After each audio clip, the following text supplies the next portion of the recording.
আজকের কবিতা একে অন্যের। আমার নিজের লেখা কবিতা।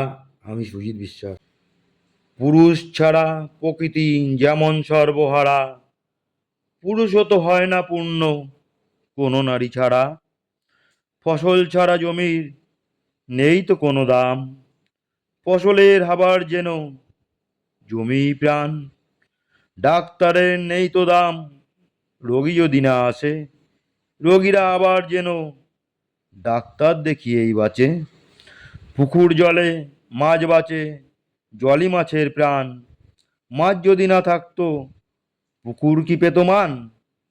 দোকানিরা মাল বেচে, ক্রেতারা যায় নিয়ে, ক্রেতা যদি না আসতো, কি হতো দোকান দিয়ে? আমরা যখন পথে বেরোই, পা দিয়ে পথ চলি, মুখ যদি না খেত, পাখি হতো বলি। আজকে আমি একটি কথা তোমায় বলে যাই, অন্যেরা বেঁচে আছে বলে তুমি বেঁচে আছো ভাই। কবিতাটা যদি ভালো লাগে একটা লাইক দেবেন আর চ্যানেলটি সাবস্ক্রাইব করবেন। কোনো ভুলভ্রান্তি হলে আমাকে কমেন্টে জানাবেন। আমার চ্যানেলটা সবার কাছে শেয়ার করবেন। নমস্কার।